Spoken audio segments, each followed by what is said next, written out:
O entrevistado desta semana no nosso blog é Sérgio Faria. Sérgio, seja bem-vindo, obrigado pela tua presença e pelo prestígio ao nosso blog aí. Estamos aqui a serviço do nosso mercado, né, esclarecendo as dúvidas, contando os cases, contando as realizações. Então eu queria já começar com uma pergunta. A sua passagem pela Caixa Econômica Federal, você foi superintendente, acredito que você foi quem criou a superintendência. Conta um pouquinho essa história para nós, por favor. Em termos de história da Caixa, em 80 houve um concurso para a Caixa para a formação de um grupo de comunicadores. Na ocasião eu fui o primeiro colocado e fizemos então uma política bastante até de mudança na visão de propaganda da Caixa. A Caixa estávamos no governo ainda militar e tinha uma política extremamente enquadradinha e tal. E começamos com alguns filmes novos, era a época do Balé da Caixa. Foi o período também que em 83, 84 surge Nizam Guanais lá conosco e a gente acaba ganhando um prêmio gigante aí com o Nizam. E a gente adotou muito a política de humor já naquele período. Foi um período que a gente brincou muito com loteria. Onde a gente podia fazer humor, a gente fez. E onde era para ressaltar a solidez da Caixa também, a gente fez muitos filmes com o Reinaldo Gonzaga, eu me lembro que tinha um vozeirão. Quando a gente queria mostrar a força da Caixa como empresa sólida, a gente usava o Reinaldo Gonzaga. E houve alguns bancos quebrando naquela época, né? E a gente foi alertado até pelo ministro Funaro, ali naqueles era o governo Sarney, idos de 86, 87, e simplesmente o Funaro ficava bravo, quando a gente usava um cadeado gigante atrás do Reinaldo Gonzaga, e esse cadeado se fechava dizendo Caixa Econômica Federal, solidez, não sei o que tal, segurança é aqui. Pá, isso matava o mercado. Aí os bancos privados vinham com toda a força sobre a gente para pedir para tirar o comercial do ar e tal, e algumas vezes conseguiram. E eu passei bons sufocos lá, mas a Caixa foi a primeira a ter superintendência de marketing naquela ocasião. Eu tinha ido para a SECOM, para organizar a SECOM em 87, e quando voltei à Caixa, o presidente Sarney, então, havia prometido, quando eu fui, que no retorno ele transformaria a assessoria em superintendência. Você falou aí numa passagem, que você teve uma passagem pela SECOM, que é bom esclarecer, SECOM da Presidência da República, e não SECOM de governos. E você foi lá para dar uma reestruturada, adaptar algumas políticas de comunicação. Foi bom passar por lá? Foi bom porque eu tinha visão de Caixa Econômica e passei a ter visão de governo. O governo era difícil de se conversar. E eu sempre era tido como um cara meio fácil de relacionamento, um cara tranquilo e tal, e nós tínhamos dificuldades homéricas de trazer, por exemplo, a Petrobras para conversar em âmbito de governo sobre uma estratégia de uma padronização de comunicação, sobre como poderiam ajudar o governo a falar melhor com a mídia. Então, nós tínhamos na Petrobras dificuldades homéricas. A gente tinha Vale do Rio Doce no Rio, nós tínhamos Telebrás, que conversava ainda pouco em termos de governo, e a SECOM passou a ser esse fórum. Ela não tinha nem verba no início. E, Sérgio, depois da Caixa, teve alguma outra passagem que você foi para algum lugar, o Estado, o país? Como é que você atuou essa área antes de chegar no Ministério da Saúde? Não, aí eu fui fazer curso de gestão fora, eu fiz marketing no Canadá, fiz gestão na Inglaterra. Fala um pouco da sua passagem pelo exterior, nos cursos. No Canadá, inclusive, eu fiz o curso de marketing mesmo, eu tinha noção de comunicação. E essa noção de consumo, comportamento de consumidor, eu queria ter uma ideia melhor, foi quando, ainda pela Caixa, eu fui fazer, em 89, eu fui fazer o curso de gestão de marketing no Canadá. Voltei em 90, era o governo Collor. Eu fui fazer estratégia de comunicação do Brasil para fora. Falava-se muito na marca Brasil, em ter produtos de marca aqui para jogar no exterior. Eu fui cuidar dessa parte dentro do Programa Brasileiro de Qualidade. Foi um período curto, porque o Collor foi muito curto, mas eu continuei no Palácio muito tempo depois, trabalhei com o Dr. Eliezer Batista em termos de planejamento e tal.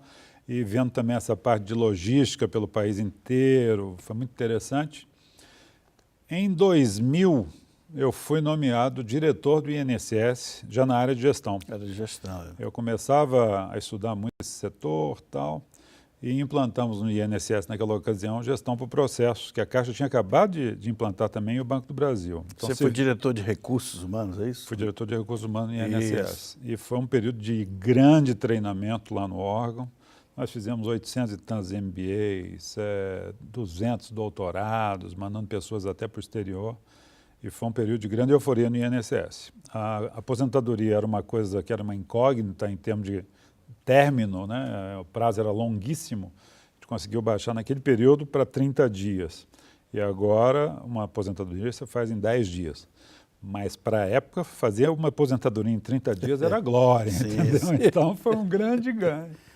Mas do INSS, eu saio depois para fazer doutorado, aí vou para a Inglaterra, fiz um período em Oxford, passei 4 anos fora, fiz um período em Oxford, e na hora de defender a tese, muito problema para defender tese em Oxford, porque era uma fila imensa, e meu próprio orientador, que era professor também de Edimburgo, falou assim, por que você não defende em Edimburgo? Tudo é Reino Unido, vai dar na mesma. E você tem os créditos de Oxford que, se você quiser um dia mostrar, você mostra. Eu falei, então vamos fazer logo essa defesa. E fiz a defesa em gestão pura, realmente, em Edimburgo, embora o curso tenha sido todo em Oxford. E a tese começou a ser desenvolvida em Oxford. Como nós tomamos observar, nós temos aqui um entrevistado, o Sérgio Faria, que, de certa forma, apesar de sermos amigos, nos conhecemos, até me surpreendeu esse outro lado seu da gestão pública. Uma pessoa preparadíssima que passou por tudo isso, depois veio ser superintendente da Infraero.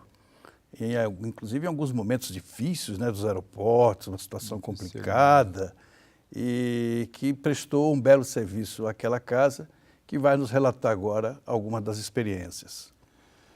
A Infraero não tem tradição de comunicação, né? Normalmente ela faz aquela comunicação oficial mesmo, tal, e usa os aeroportos para suas campanhas, né? Porque é onde passa o seu público-alvo. Naquela época a gente tinha 16 milhões de pessoas viajando, hoje eu não sei quanto estaria, mas teve um aumento substancial. E coincidiu, naquela ocasião, de 2 acidentes aéreos na nossa época. A mídia não nos perdoava. E eu cuidava de tudo, cuidava de jornalismo e também da parte publicitária. Mas era interessante o seguinte, a Cristina Serra, por exemplo, vai participar de um seminário em Fortaleza, onde perguntam para ela qual a melhor estrutura de comunicação de governo que ela já tinha tido contato. Ela diz assim, da Infraero. Nossa, mas a Infraero com tantos problemas? É cheio de problemas. Mas nunca nos negaram nada, o atendimento é excelente, as pessoas são muito profissionais. Isso aí que empolgava a gente, porque eu parto do princípio seguinte, não adianta você mentir quando você faz nada de comunicação. Você vai ter um troco em seguida monumental. Então, seja em publicidade, seja em jornalismo, a transparência tem que prevalecer. É a forma de você conseguir credibilidade para, na hora que você precisar, ter um colchão de credibilidade a ser utilizado. A história do Sérgio, os cases e o trabalho que ele realiza nessa área é realmente interessante. Eu acho que está agradando a todos nós, seguidores do nosso blog, e com certeza vamos ter informações importantes agora no Ministério da Saúde, onde o Sérgio Faria é assessor especial do Ministro da Saúde e exercendo a função de chefe da divisão de publicidade e que trabalha com as nossas agências Calia, Propeg, Borg e Agnello Pacheco. Sérgio, como está hoje a comunicação? Como você chegou lá no Ministério? Como é que estava? Houve alguma mudança? Houve necessidade disso? Ou de adaptação, ou de seguir uma nova política do ex-ministro, na época, Padilha? Como é que foi a sua chegada lá? Eu cheguei no Ministério retomando praticamente minha vida de comunicação após 2, 3 anos. Então, estava sempre mesclando uma coisa com a outra. E é muito importante essa vivência que você tem da velocidade de empresa quando você cai numa autarquia de novo, né? No caso específico de comunicação, que é o espelho também dessa parte de gestão, a gente foi construindo uma nova estratégia de comunicação pesada. O Ministério tem algumas campanhas, tem uma dificuldade muito grande por causa disso.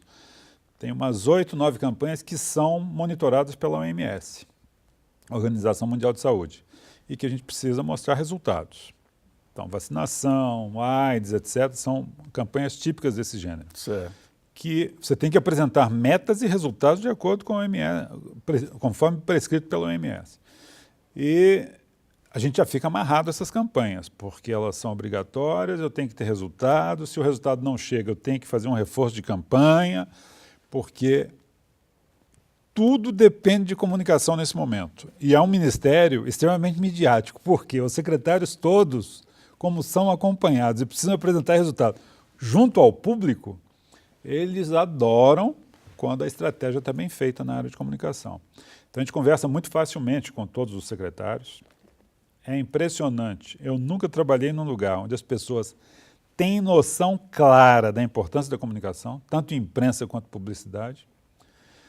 E acabamos aí, né? É uma experiência muito diferente que eu estou tendo, porque é um volume de campanhas, a gente faz por ano 20, 25 campanhas, sendo que 8, 9 são obrigatórias. Mas eu tenho campanhas desse tamanhinho como tenho giga, né? Então, você tem experiências assim fantásticas, com pouca verba às vezes, que você conseguiu resultados fantástico. Caso típico de tuberculose, por exemplo, que é uma campanha pequena, que a gente foca muito mesmo em segmentação geográfica e nas populações que são mais atingidas, e que o resultado é excelente. E ninguém nem ouve falar, porque a gente faz muito segmentado, né? O Ministério da Saúde tem 20, 22 campanhas, você falou. E o Ministério da Saúde tem prestigiado o mercado local com as prestadoras de serviços, as produtoras, as indústrias gráficas, as outras empresas prestadoras de serviços de mídia. Há uma política de orientação, de apoio ao mercado local, Brasília, especificamente. Eu sei que é abrangente, o Ministério da Saúde é um anunciante nacional, mas apenas por curiosidade, para satisfazer alguma informação do nosso mercado, o Ministério da Saúde também tem se relacionado com os prestadores de serviços de mídia do mercado local? Essa é uma política que, desde a época antiga, até pelos contatos contigo mesmo, no antigo nosso sindicato aqui de publicitários, eu me preocupei. Na Caixa a gente já fazia isso, na Infraero sempre fiz isso, e hoje o Ministério também, a gente mescla sempre. Eu devo produzir por ano no Ministério questão de 30 filmes, talvez, 30, 35 filmes por ano. Eu não posso deixar uma realidade clara de lado. As agências têm fornecedores tradicionais delas, que elas conseguem precificação boa, e o que eu estimulo, gráficas, produtoras de cinema, etc., de Brasília, é o seguinte: a gente precisa de preço, a gente precisa de qualidade. Então, hoje eu tenho tranquilidade de trabalhar aqui, temos 2, 3 produtoras extremamente competentes em Brasília na área de cinema, por exemplo. Dá para repassar materiais sem questionamento algum, inclusive filmes complexos a gente já fez em Brasília. E na hora do sufoco, na hora da correria, tem produtoras em Brasília que não dá para deixar de lado, né? Então a gente tem apoiado. Gráfica é uma coisa mais difícil. Não sei por que Brasília é difícil você conseguir preço. Mas, na medida do possível, a gente tem trabalhado também. Muita coisa é feita em Brasília com gráficas daqui. Há uma dificuldade, às vezes, como nós temos uma logística muito complexa, eu produzo, às vezes, com gráfica do Nordeste uma parte, com gráfica do Sul outra parte. Por causa da entrega, né? Por causa da entrega, exatamente. São grandes volumes. O Ministério também, em determinados momentos, quando há necessidade, também repassa algumas verbas para a Secretaria de Estado, né? Eu tenho conhecimento, por exemplo, que agora, em novembro, outubro desse ano, foi repassado 12, 13 bilhões para a Secretaria de Saúde do Distrito Federal para ajudar no combate contra a dengue. Também há esse apoio financeiro do Ministério, né? Isso é uma verba do SUS mesmo. Previsto já dentro do SUS uma verba para comunicação. Estados que demandem alguma campanha sazonal por algum foco de doença emergencial, né? Aí ele pode requerer, a dotação não é nem a minha, é uma dotação própria para todos os estados. O SUS, na realidade, o Ministério é um grande ente estratégico, mas quem faz a política são os municípios e os estados. Então, a rigor, eles têm campanhas lá, você vê campanha do GDF corriqueiras. Aquela tem verba do SUS e tem verba do próprio estado. Quando falta e o sujeito está num sufoco lá, há um socorro com as verbas do SUS, é o Fundo Nacional de Saúde, que vem e salva essas pessoas, entendeu? O ano passado foi um ano terrível para a dengue. E a dengue tem uma característica, quando ela é muito forte no ano, ela passa 1, 2 anos. No terceiro ela vem forte de novo. Eu tenho uma ideia muito própria sobre isso. Eu acho que as pessoas relaxam e a coisa volta. Para encerrar, Sérgio, como foi recebido aí o Prêmio Colunistas Anunciante do Ano no Ministério da Saúde? Vejam só, 35 filmes, 30 a 35 filmes, 20 a 25 campanhas. Foi um título merecidamente entregue ao Ministério da Saúde na pessoa do ministro Padilha e do Sérgio, responsável pela área da publicidade. É interessante essa pergunta porque a gente já tinha recebido grandes premiações pela Caixa. Nós tivemos os 30 anos da publicidade brasileira, período 56 a 86, com a campanha do Nizam, né, o repórter da Caixa, que era uma campanha de humor, assim, que foi um negócio aplaudido de pé por todas as agências naquela ocasião. Depois, no Prêmio Colunistas mesmo, eu fui profissional do ano em 89, se não me engano. Isso. Estava saindo para fazer o mestrado naquela ocasião, para o exterior. Foi muito importante.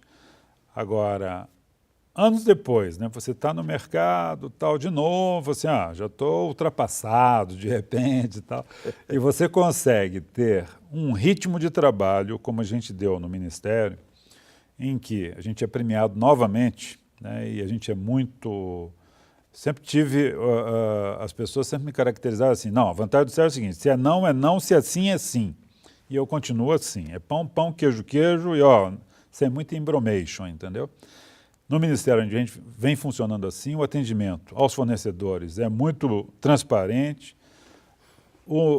a parte com as agências é muito transparente, então as pessoas sabem exatamente onde estão pisando, porque a gente explica do jeito que tem que ser explicado.